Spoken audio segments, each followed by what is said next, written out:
Welcome back to World Crisis Radio. We're devoting today's program to a detailed exposition of my major study, Obama Preparing to Attack Iran, which is posted now on Tarpley.net. 30 pages, fully documented, all kinds of references.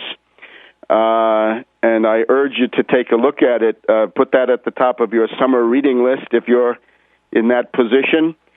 The factors that are bringing the danger back, first of all, the failure of the Zbigniew Brzezinski project of a green movement, a subversive color revolution in Iran, essentially bringing the mullahs back to power after they've been essentially pushed out of the picture by what amounts to a military government, not really a military dictatorship, but a kind of plebiscitary military government around Ahmadinejad, with the mullahs being out and Hillary Clinton now complaining about that.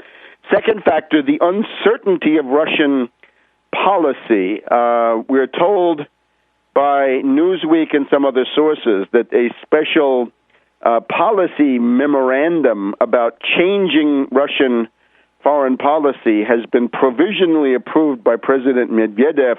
It's called Program for the Effective Exploitation on a Systematic Basis of Foreign Policy Factors for the Purposes of the Long-Term Development of the Russian Federation. And the argument seems to be Russia needs the West, Europe, and the U.S. for modernization. This is what you see behind the Medvedev trip to Silicon Valley and California. And it means, therefore, an increasing propensity of the Medvedev side of the policy apparatus to pursue a conciliatory policy with the U.S. and with the NATO states, sometimes getting some concessions in return, but I'm afraid sometimes not. And therefore, we can say that there's a kind of double direction in the Russian policy. And we'll see that in just a minute. But the idea is that we can't be certain. We don't have this stern, fiercely independent Russian nationalist in the form of Putin. And I would certainly argue that Putin has been a factor, and still is, of strategic stability in the sense that he provided a kind of deterrence, a kind of dissuasion against what the Anglo-Americans might otherwise have done. The third factor, a very big one, is certainly the financial breakdown crisis. And just look back to the 1930s, right? We've said it before. Depression leads to dictatorship and therefore to world war. We have a depression. We have all kinds of police-state tendencies, no doubt about that. Will it lead to war? Specifically, how might it? When imperialist financial elites are faced by the disintegration of their fictitious financial bubbles, they often respond with lunatic action, strategic flights forward, adventurism, and so forth. We've now seen the disintegration of the Anglo-American banking system. Now, the disintegration of the banking system in October 2008 and following caused then this $24 trillion line of credit by the Federal Reserve, the Treasury, the FDIC, to the zombie banks of Wall Street. This, of course, a tidal wave of new liquidity tends to weaken the U.S. greenback, and that's what we saw in the second half of 2009. And then we saw the counter strategy, right? We saw the Monest-Crespi-and-Hart conspiratorial meeting in February of 2010, written up on Tarpley.net, with Soros, Paulson, John Paulson, Einhorn of Greenlight Capital, the famous short hedge fund artists, starting this speculative attack on the government bonds of Greece, Spain, Portugal, with the idea that that would create a crisis of the euro. So you could mask the decline of the dollar with the crisis of the euro.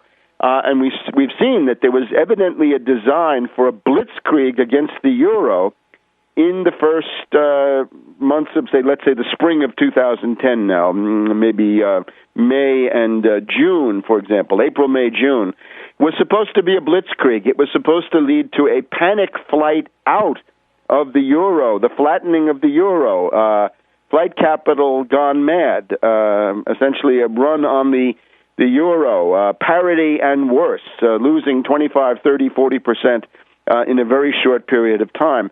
This has not materialized. Two factors have stopped it, I think. One, the vigorous countermeasures of the German government, the banning of naked credit default swaps, the first time a sovereign government has taken serious steps against the cancer of the derivatives plague. And they've also stopped naked shorts of German stocks, and I think also of the euro. Partly China supporting the euro, China not going along with the suggestions from the Financial Times of dumping the euro. So China interested in the euro, interested in investments in Greece and things like this.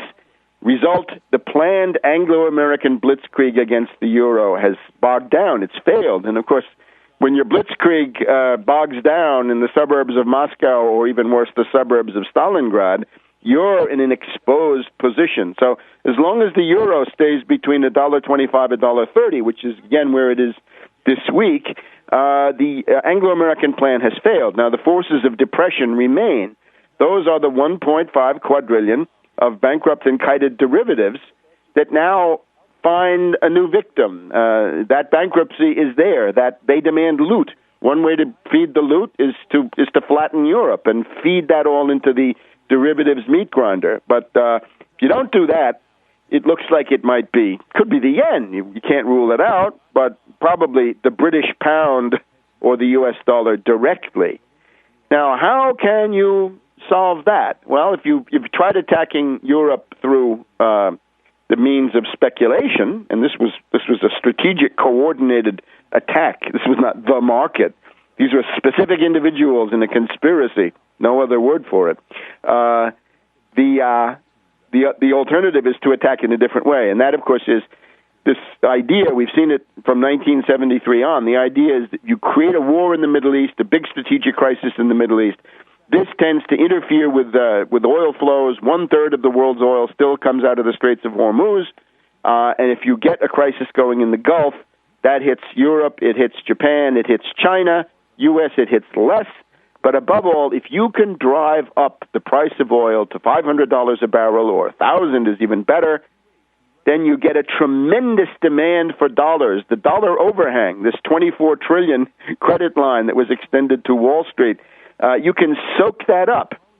It goes through Saudi Arabia, but it creates demand for dollars, and then they lend that money to New York. We've seen it before, right? The recycling of petrodollars, all this old stuff from the 1970s. The 1973 war was such a case. The Saltsjöbaden meeting in Sweden several months before had discussed a $400 rise in the price of oil. That is what then happened several months after that. So, as Jean-Michel Vernochet of the Réseau Voltaire points out in an article which I quote, this is what the Anglo-Americans are up to.